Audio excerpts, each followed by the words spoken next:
Conversation with History. I'm Harry Kreisler of the Institute of International Studies. Our guest today is John Micklethwait, who is the editor-in-chief of The Economist. His publications, co-authored with Adrian Wooldridge, include The Right Nation, Conservative Power in America, A Future Perfect, The Challenge and Promise of Globalization, and The Company, A Short History of a Revolutionary Idea. John, welcome to Berkeley. Well, thank you for having me. Where were you born and raised? I was born in London. I was raised in a place called Rutland, which is the smallest county in Britain. And looking back, how do you think your parents shaped your thinking about the world? It's a worrying question. I think in general ways, in terms of values, in terms of, I suppose, a general approach to life, but neither of them sort of were journalists. My father was a farmer and an army officer, and my mother looked after the house and things. So there wasn't a sort of a bent that would naturally push you towards this. Although I had various grandparents who did sort of various public things.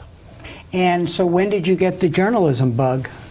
I got it around probably when I was a student, where I was basically a very lazy student, but I did do a couple of articles. I had friends who did newspapers, and so I used to do occasional things for them. And I left Oxford at about the time that Big Bang was underway in the city, which is a time when suddenly the banks in the City of London were suddenly wandering around offering students what seemed at the time huge amounts of money to go and work for them. Now they seem actually incredibly small, but at the time it was a big change in the way that students could live. And so I had various friends who applied for BBC internships or went to go and do stuff at the Guardian or the Telegraph or whatever. And I didn't do that. I went into the city for actually no real better reason than the fact that they offered me a job. And I joined Chase Manhattan for a couple of years. So you started your first immersion in globalization was as a banker. It was a banker. They promised me the world, and they took me to Hammersmith. That was it. And I actually joined them. It's a true story. I tried to hang on to whatever contacts I had, and I knew an American who worked for J.P. Morgan.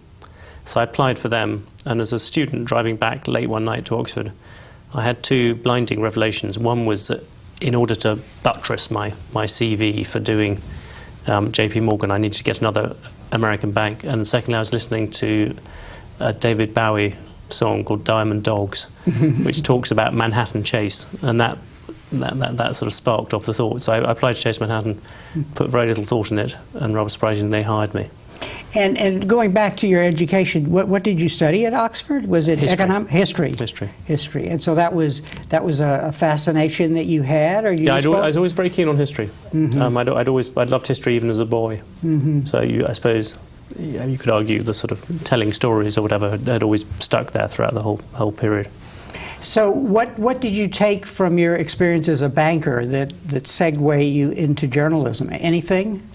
I think what was useful, I was very lucky. I think that's the absolute crucial fact, is I went into banking. I was not a particularly successful banker. I wasn't a complete disaster at it. I did 2 years, a lot of it with Chase Manhattan training me at alarming expense to themselves.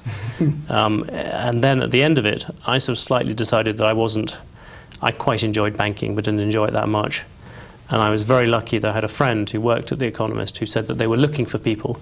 And you have to go back to 1987. It was a very strange period. What was happening at the time was that a lot of people were leaving newspapers and magazines like The Economist. Anyone who had a financial training at the time was worth a lot. So if you were, say, the chemicals correspondent at The Economist, a bank or a stockbroker would come around and say, do you want to be our chemicals analyst? And they would offer you 3 or 4 times your salary. And so they were actually losing people to the city. I see. And then you had this slightly bizarre young man, actually there were 2 of us, both who were actually friends as well, who wanted to come the other way. So I had a sort of rarity value. And the reason why I was lucky was because I joined in August 1987, I'm pretty sure. And in October 1987, there was the stock market crash. And so if I had tried to join after October 1987, it would have been much more difficult. Because firstly, not as many journalists were going to the city. And secondly, a lot of people who were in the city who weren't that happy weren't prepared to go, would have wanted to do journalism. So it would seem that as an editor of the Economist and somebody who's been a practicing journalist, you covered the United States for the Economist. I'd like to talk a little about, well, what do you see as the skills that make for a good journalist, and how is the nature of journalism changing in this globalized age that you're always talking about? What does it take to do it? I don't think the basic skills have changed at all, in the sense of the sort of desire.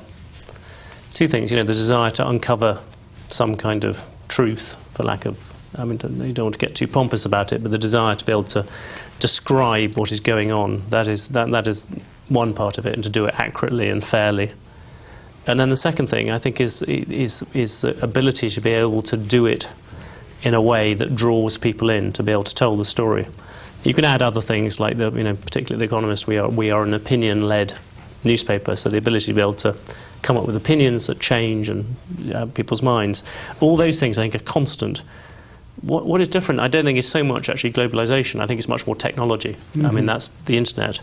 And you can, there's no doubt that to be a good blogger, you have to have some journalistic skills, but not everything. And there are plenty of good journalists who are good bloggers and vice versa. But I think there probably is a different skill, and we're just beginning to sort of see all that. Mm-hmm. So let's talk some more about that in a second, but help our audience understand, give us a mission statement for The Economist. What is your ethos? What do you see yourself as offering the world in terms of perspective that others don't do as well? I think we try and offer we talk about ourselves being a global views paper, which is not a bad description. Global in the sense that we don't carry the flag for any particular country. We are based in Britain, and we certainly have a kind of British voice at times, but we never look at the world through British eyes. We always try and look at it through global eyes. We have the same product worldwide, and that, I think, is that's a big thing. Mm-hmm. Nobody else really does that. We editionalized in a tiny way. We have 2 extra pages in Britain that nobody else gets. Otherwise, it's the same product everywhere, sometimes with a different cover, but it's the same product. So we do take the global thing seriously. The views part of it is actually having, we do have opinions and we put them across. I think that the aim is to be, we were thinking about it the other day, is to be a critical insider, if I could put it that way.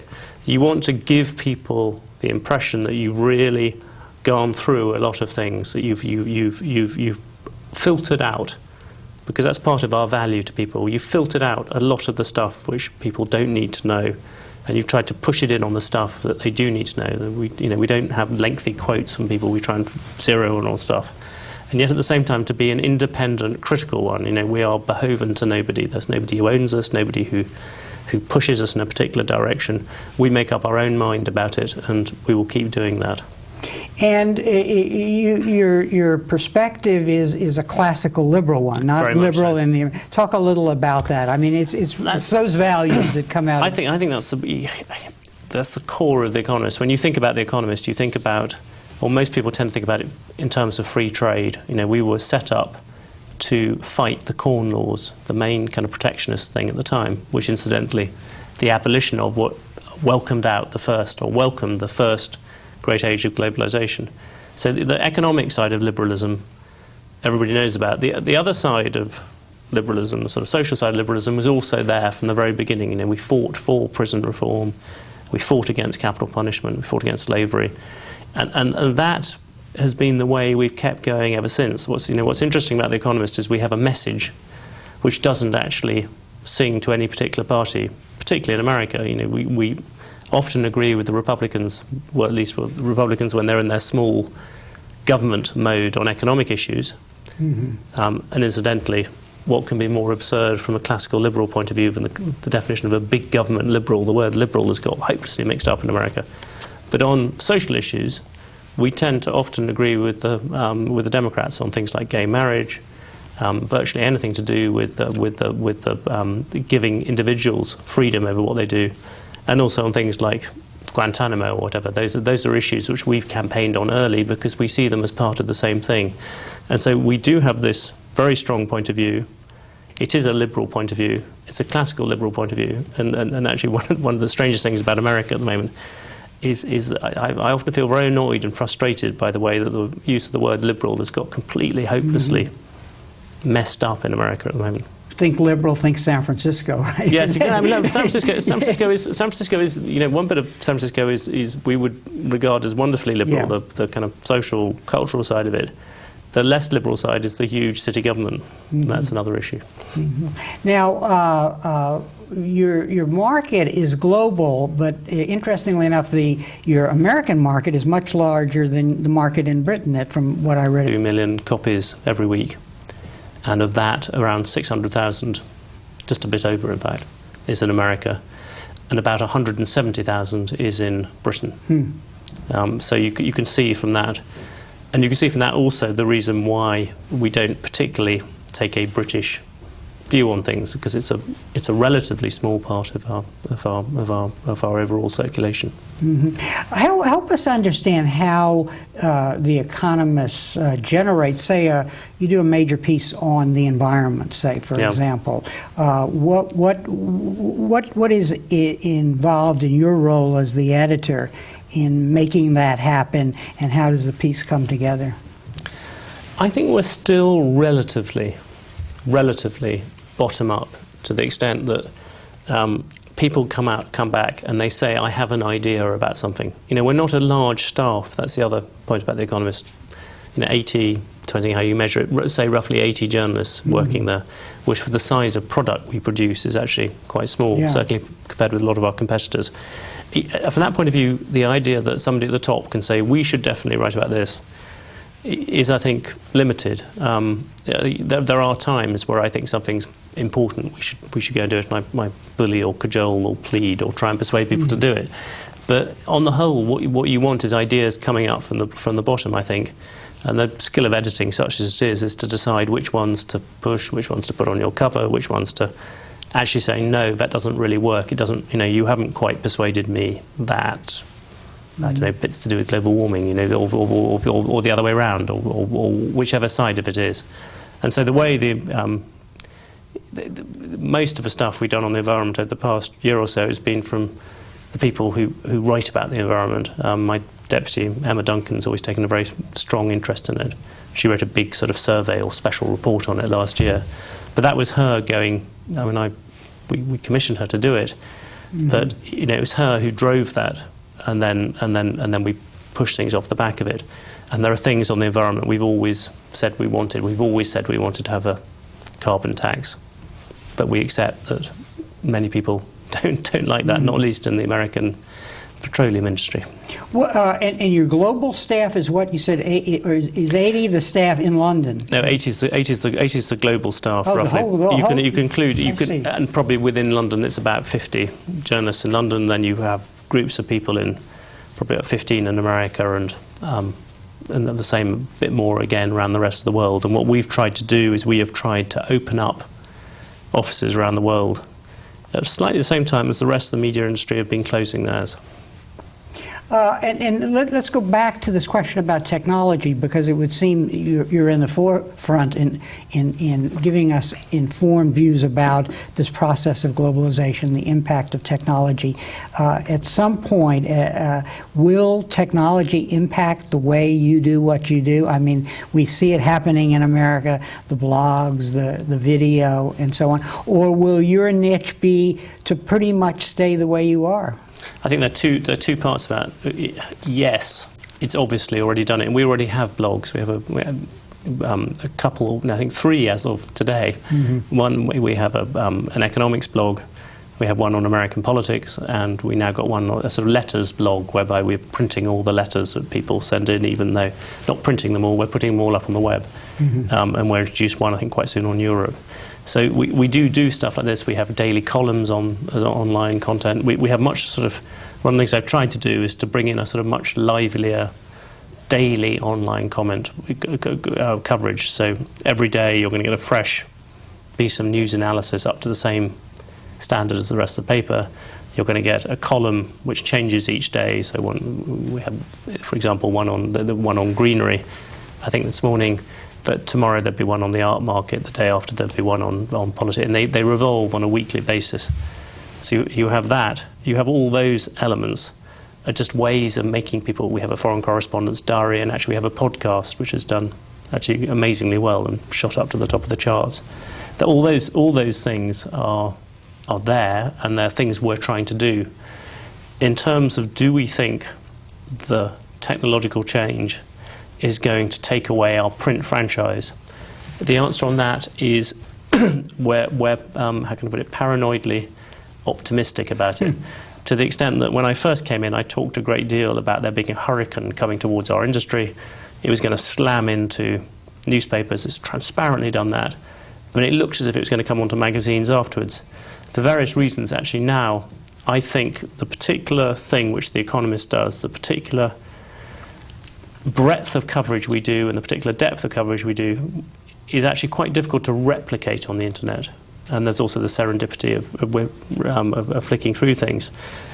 And what we'd worried about was that young people, probably like many of your students, wouldn't want that kind of experience in print. They want to have it online. But actually, we did a lot of research where we never mentioned the word The Economist. We just asked people how they took in information.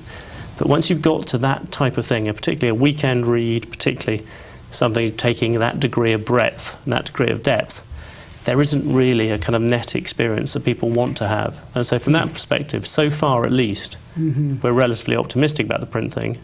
I should add two immediate sort of caveats. One, it could be all the research and stuff we've looked at could turn out to be wrong, so we don't know about that.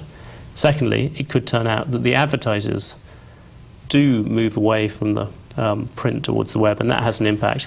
But unlike the big answer to the second one of those is that unlike everybody else, we actually make money out of circulation. So we could survive on circulation alone. We wouldn't be very rich, but we could run a magazine just purely on that. You were here. You started, I believe, the bureau, your Economist bureau in Los Angeles and other places, and then you covered the country for a while. What's the difference between British and American journalism? American journalism has undergone a lot of criticism after the Iraq War. I think America flagellates itself slightly too much about that. I've had a lot of questions about that today, actually, wandering around talking to people about newspapers and magazines in particular. I think there's an element in America where people are saying, look, we're in terrible trouble, our newspapers are making mistakes and so on. Actually, I think the American media, despite some appalling layoffs and things going on, has in some ways never been healthier. You have all these papers, you have the television, and now you've got the media and you've got the online media as well. You put all that together, I think it's a richer, more vibrant set of things than before. I think there are question marks, which apply just as much to Britain as well. Is if you are asking a journalist, I mean, I'm inventing this person. Mm-hmm. Imagine, for the sake of argument, I work for the Los Angeles Times, and I'm expected, and I have no idea what the Los Angeles Times does specifically, requests of journalists, but I'm expected to contribute towards a podcast, to do a bit of a blog, and to cover my beat. Well, there's going to be some element of stretching within that, and so there may be quality things on that. I think on the whole, though, that one of the useful things about blogs and all those things is they are disciplining papers. Mm-hmm. One difference between American and British papers, you can argue in many ways, actually, American papers have generally had a higher standard. They've generally, if you look at things like sourcing and all those type of things, American papers tend to be better in terms of the products they go through. The only thing which I think the British have had, the only advantage they've had over the Americans is the existence of a magazine called Private Eye, which comes out every 2 weeks and basically ridicules journalists on a regular basis, treats them, and I think actually rather weirdly is quite an important thing. In America, if you're a journalist, you are a writer. You are a figure of great authority. In Britain, if you're a journalist, you're a hack. You're the lowest of the low, ridiculed week in, week out by this satirical thing, which points out relentlessly that the only reason why so-and-so wrote about this is because his mother lives there also. And those various, and the various sort of not entirely fulsome lives of journalists are catalogued there. And the reason why, I mean, they'll probably write something about me in the next couple of weeks and I'll resent it deeply, but the reason why that's good, I think, is it takes away some of the sort of self-importance of journalists, which I think journalists are inclined to do. Let's talk a little about globalism. You've written a book on globalization, which really is offering a very positive perspective on what globalization is achieving for the world and so on. And so let's walk a little through that, because one of the things that I'm curious about is, well, terrorism. Let's start there. The 9/11 attack and America's response. To what extent has that unraveled some of the possibilities that were there, or is it just a kind of a temporary setback in terms of what these forces will do? I think and the book we wrote on globalization was a bit ago, but I think that, and actually came out, I think, just before before the attacks. The interesting, but I think the basics of the book I still stand by. And the base of the book was saying, look, globalization is a cruel, uneven process, but it is an amazing thing for the world. It's dragging millions and millions of people out of poverty. But the danger of this economic process, which is good and useful, is that its political constituency is very limited. There are people the losers of globalization are very hard to identify. So the losers are very easy to identify, and the winners are often much harder. The shuttered steel plant is easy. All the people who gain by having cheaper steel in the economy are much wider and more diffuse. The big thing, which also we kept on harping back on in that book, which I still do, is the idea that politics, you cannot be an economic determinist about globalization. There's a tendency, and I think particularly in the Bay Area, to pick on the Bay Area, perhaps unfairly, is the tendency to think of, if something has technology behind it, something has economic logic behind it, it will work, it will stay. Globalization has both those things behind it, and yet fundamentally politics, nationalism, all those things come into play. A lunatic in a cave in Afghanistan can bring down two of the two biggest buildings in New York and change the world. There was nothing, everything was against him, and yet fundamentally those kind of almost medieval feelings can come back, and you go back 100 years, now quite well documented, you go back 100 years to the end of the first stage of globalization, you see people writing similarly optimistic books to the type of ones you see nowadays, but it all went wrong. And Peter Drucker has some statement somewhere along the lines about whenever economic logic and political illogic collide, political illogic eventually, will often win the day, and that is what worries me a great deal. I mean, I think if just thinking about it, actually, because you asked me about it, I think one thing which we didn't perhaps focus enough on that book, which has come out more since, is to do with income inequality. The questions about the fact that median wages have basically stagnated whilst people at the top have gone up.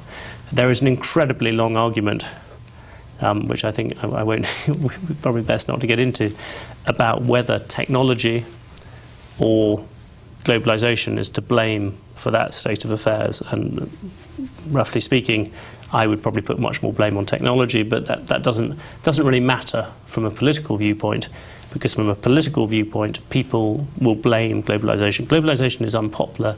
Foreigners making the same goods as you is unpopular.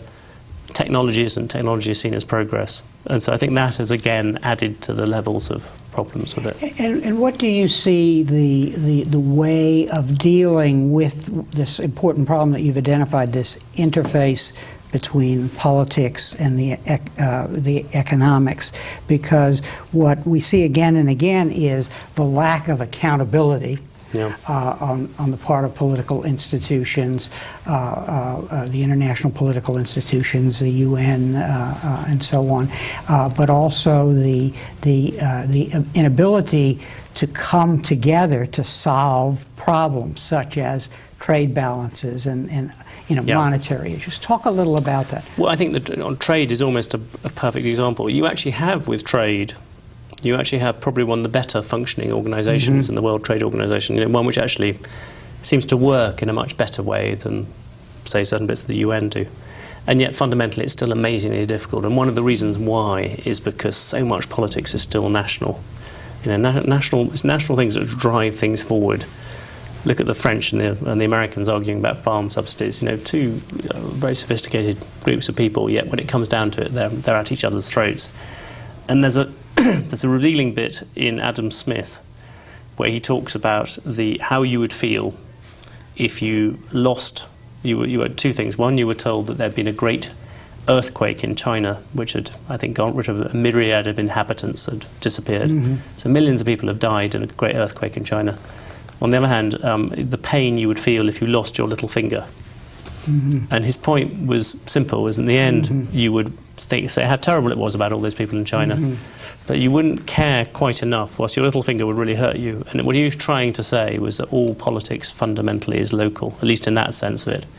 And that is the reason why. That and a degree of kind of economic, I can't think what the word is, economic obstinacy about the idea that somehow exports are good and imports are bad. And that doesn't make sense economically, but people get away with it. It's the way in which politicians like to depict things.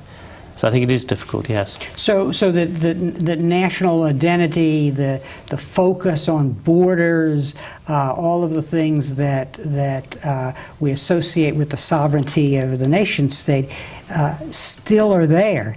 And very much still so. are residual problems in the face of all of this. Look at. I mean, one of the to use an example, religion or nationalism. Both of them, in a weird way, are the same. These are things which people hoped would sort of somehow go away. I mean, you can see there's a lot in the sort of founders of the European Union.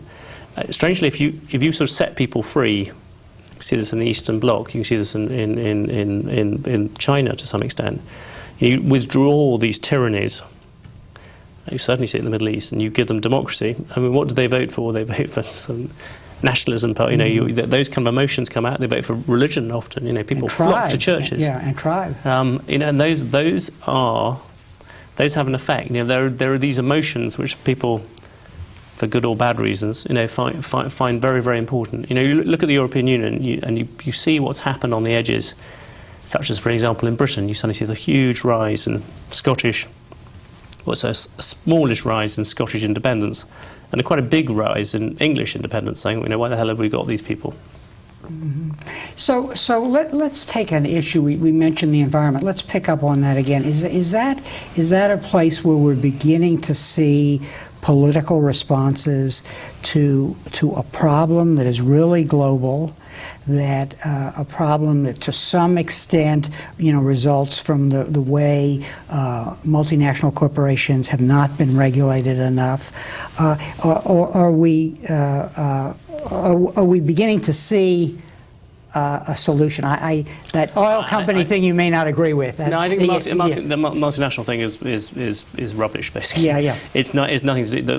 The reason why we have so much pollution is it's very difficult. Multinationals are such a small part of the world economy. It's much more local companies which are doing it, and even local farmers who are causing all this pollution.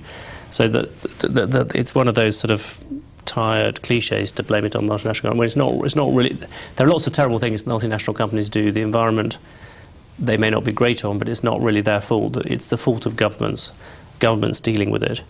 The interesting question, I think that if you'd asked me 2 years ago, I would have said it's the absolute brilliant example of the kind of tragedy of the commons, where it's so difficult to get people to do things because they don't think it's in their own interest. I think in a weird way that has changed. People have begun to realise, even last week we saw George Bush suddenly talking about climate change. And it's partly to do with the evidence changing. The Economist, we were sceptical about some of the economics of what people were talking about global warming. Science, we've always been slightly more supportive of about the evidence there. But as evidence mounts, people change their minds, and I think you can see that in a whole variety of other people. What's interesting now, and I think in some ways it could be the test case, you have America, India, China, no interest at all 2 years ago in having anything to do with Kyoto.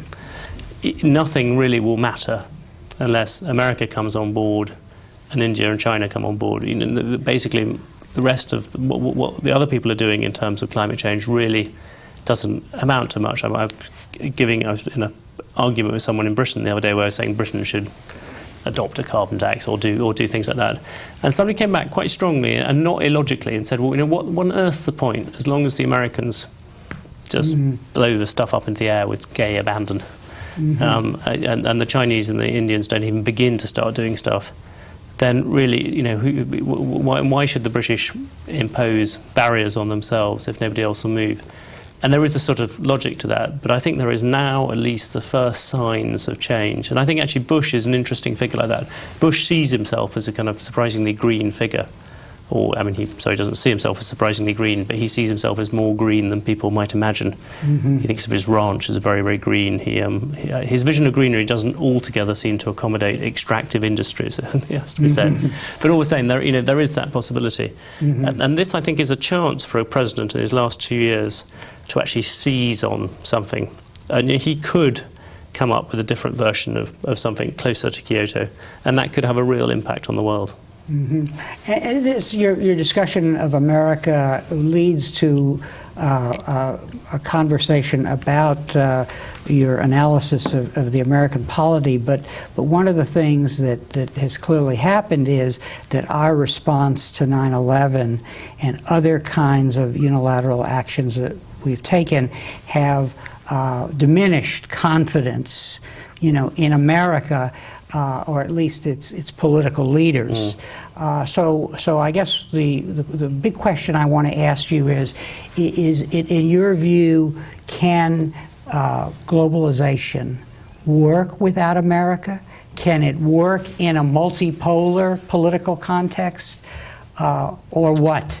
I think the guarantor of globalization has been the West, which to some extent is a sort of better, that you would imagine that's a better thing than just having America getting. America definitely the main pusher behind the West, but the fact that both America and Europe, obviously disagreements about farm subsidies or whatever, but pretty much you've had the transatlantic alliance has been sitting behind it. It's generally pushed for markets to be opened up. It's generally pushed for freedoms to be opened up. And as I said, that is one of the great beneficial changes of all time. Just in China, 600, 700, 800 million people dragged out of poverty. That's an incredible thing to have achieved. But the problem with the West at the moment, as I see, is that there are fundamental divisions at the moment in terms of attitudes and things between Europe and America, and those are beginning to play out. And what is difficult is that people tend to look at the moment and say it's just a matter of personalities. If we hadn't had George Bush, we hadn't had Donald Rumsfeld, we hadn't had Jacques Chirac, we hadn't had Gerhard Schröder, we would not be in this situation. But I think actually it's deeper than that. If you look at, George Bush may exemplify certain American characteristics, but those are characteristics, they're not that odd in terms of America. If you look at, again, we're drifting into another book, but you look at America is fundamentally a much more conservative place than Europe is, and some of the differences between Europe and America, which were hidden throughout the Cold War, have begun to emerge, and how we deal with that is actually very important. And so for you, in a way, the notion, drawing on the analysis of your book, which I will show, I have it with me, The Right Nation, we still want to sell copies of it.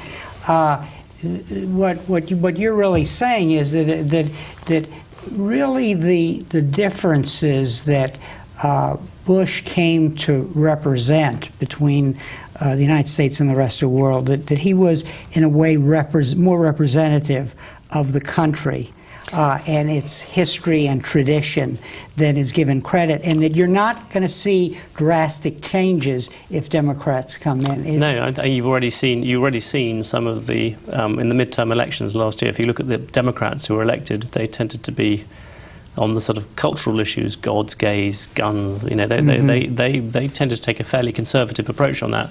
From my perspective, they were annoyingly left-wing when it came to things like trade and things like that. They were not good on that. But in terms of the type of things that this huge conservative movement have fought for, I think in some ways your success as a political movement tends to come when you change the opposition.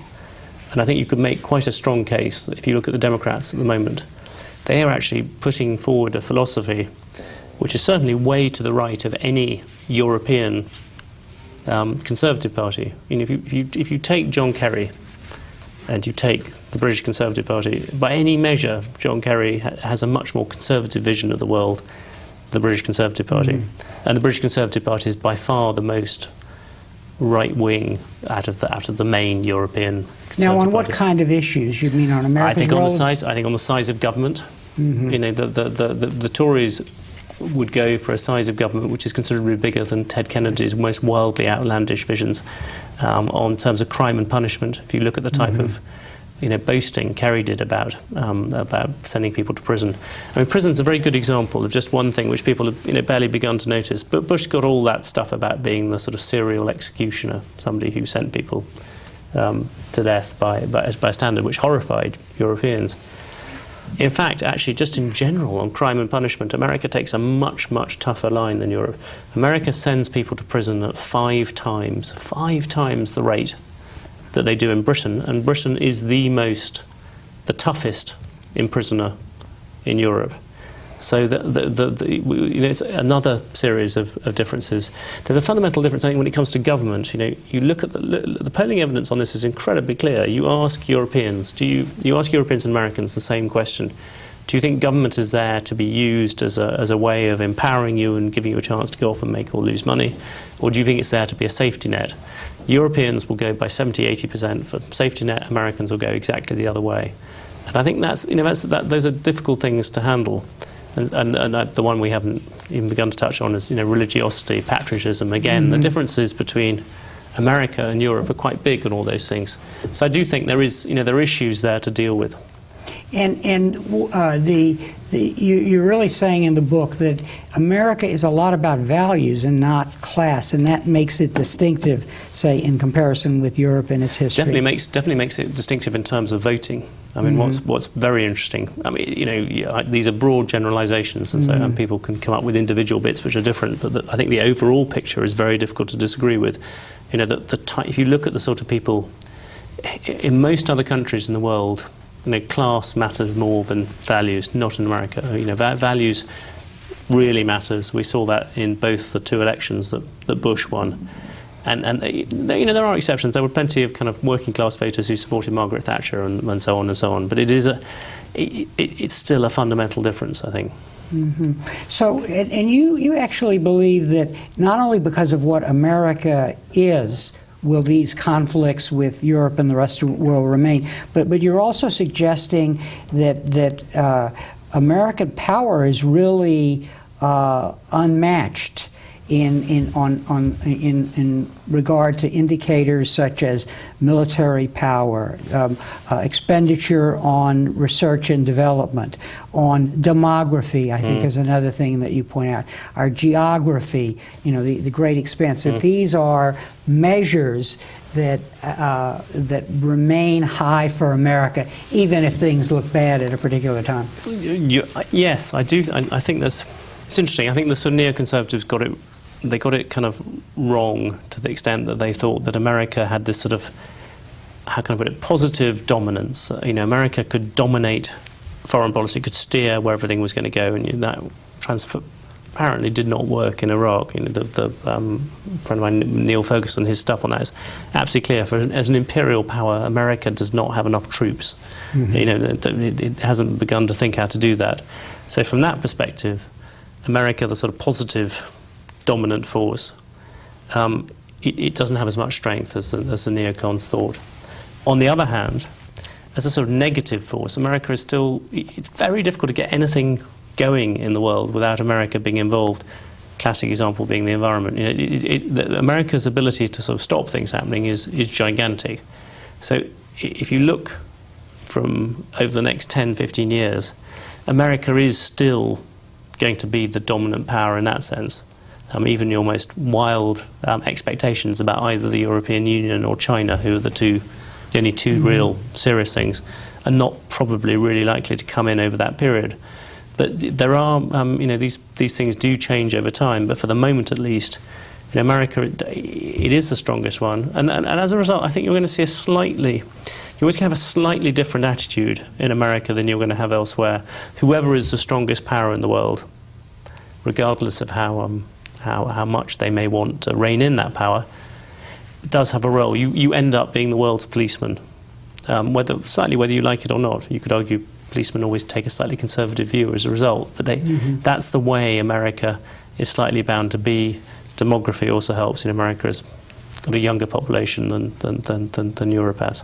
You pointed out that your magazine begins at the height of British power and became single-handedly brought it down. No, but at least you were there to report it. Let's put it that way. And I guess the question is, do you see a cause of concern when you look at America that we might our power might become diminished, that we might be the former hegemon in the way Britain does, or and is there anything that we can do about what you see? I think there's two things. One, you can take a very long-term view, and you can say, I think it was 2040. You can say, well, that's when the Chinese economy would be big as the American one. I think that's too far out to really start sort of worrying or thinking about. In terms of what America can do, I think there are, the risk of labouring a point, that there's more that America can do in hearts and minds. I mean, I remember after the Iraq War, the Economists supported the Iraq War, but another thing we were very big on very early on is we slammed straight into Guantanamo and said Guantanamo was a disgrace and wrong. And the reason why was regardless of, not only didn't it not transparently not work, we thought it was fundamentally un-American. It didn't stand for any of the things America did.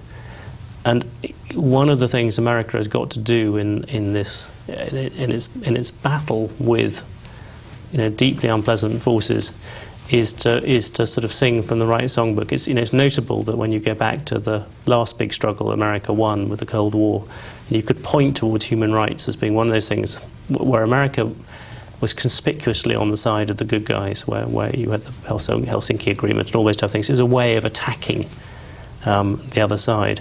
Now you have the ludicrous, and actually, and I'm not in any way praising this, it's obviously deeply wrong and hypocritical. You have the Chinese daring to upbraid, to ask America about human rights.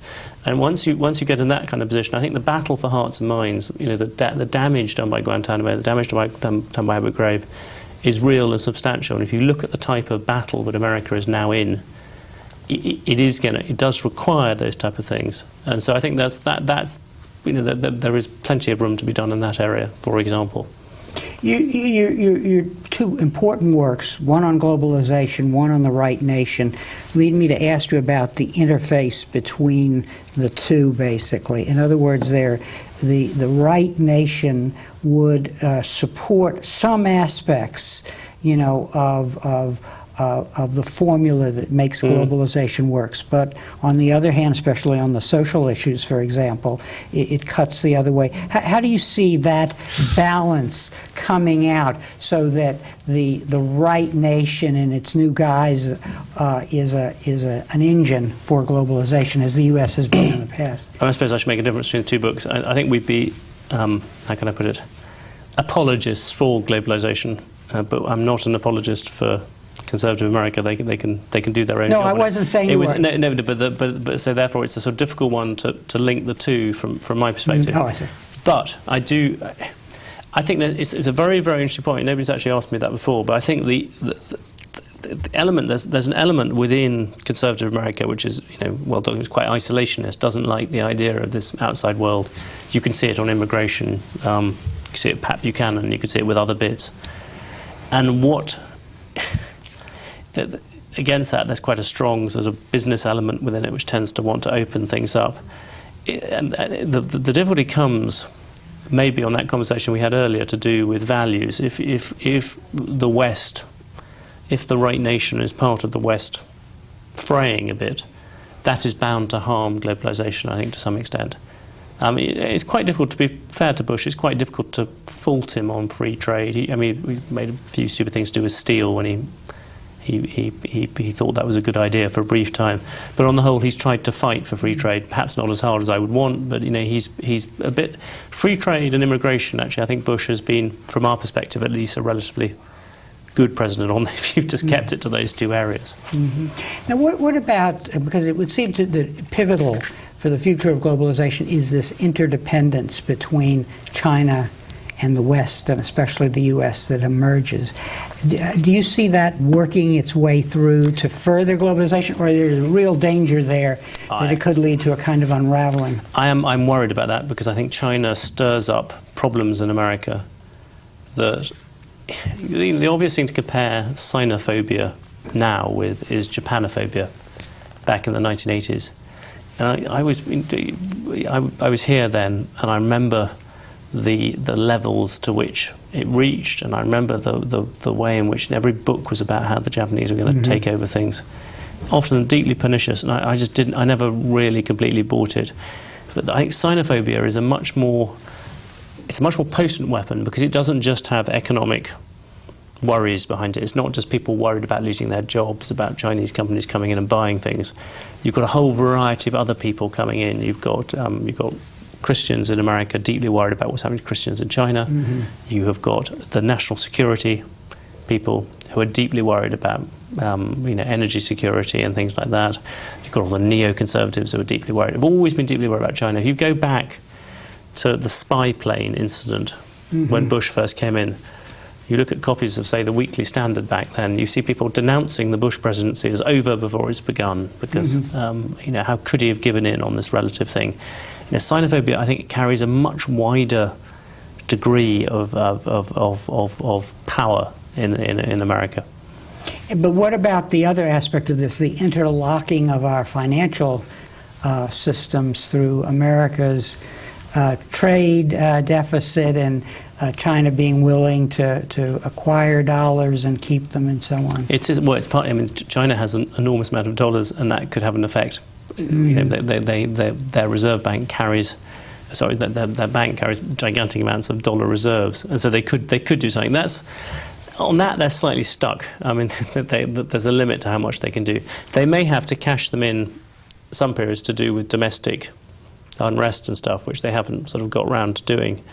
But my instinct is they're probably not going to do that much on it. They do have the ability, though, to fire back if the Americans get difficult about it. And that, I think, is, that's worth quite a lot.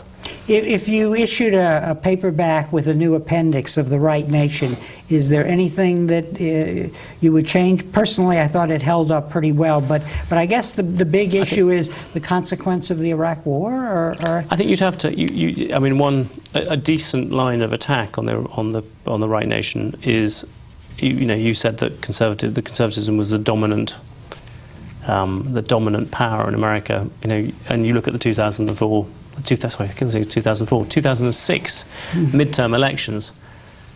That's a reasonable line of attack, I think. My answer to it is, one, look at the type of Democrats who got elected. That they were actually relatively conservative. Movements win when they change their opposition.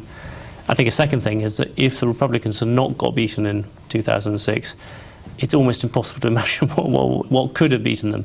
I mean, you have that degree of incompetence, ineptitude, the whole kind of corruption of the pork and all that type of stuff. They did stretch it, not just Iraq, with Katrina, there was a variety of other things. Pretty much the Republicans took it right to the very limits of what you could humanly ever expect to get away with. So I think just purely, America might still be a deeply conservative place and get rid of these people just purely on the basis that they were messing it up so badly. But I think the interesting one, which is somewhere at the back, is whether the 2006 result might help the Republicans in the 2008 presidential, because in two ways. One, which I suspect is probably true full stop, it's persuaded them that they do need to have some candidates who can appeal to the centre, at least vaguely. If they had somehow managed to get away with it in 2006, I think people would have gone for the right winger and thought they could get away with it, and that might have been disastrous. But secondly, also, I think it's the ability of a kind of party to cleanse itself and push itself back up to vibrancy, at the same time as the Democrats now have some degree of power, and so it's going to be more difficult for them to blame the Republicans for things that went wrong. One final question: if students were watching this interview, How would you advise them to prepare for the future? I know you would tell them to subscribe to The Economist, but what beyond that? Buy another subscription. No, I think the same skills are sort of broadly there. I think the same, if any people in the world don't need our help, I think it's people at Berkeley. I mean, if you this particular region, you are overflowing in opportunities and possibilities. And I think that's, I think to remain true to those bits to do with California, that's what's so amazing about California. That's what brings people like me back again and again and again, because it has this ability to take very young people, or for young people to come here, come up with amazing ideas which can or cannot change the world. But it's that sense of kind of why not? And I think if they ever lost that, that would be the tragedy. On that note, and let me show our audience your book again. I'm sure they can still buy it, but it's worth reading in terms of what it's saying about America and its relation to the world. So, John, thank you very much for joining us, and we hope to have you back on the campus sometime soon. Thank you. And thank you very much for joining us for this conversation with history.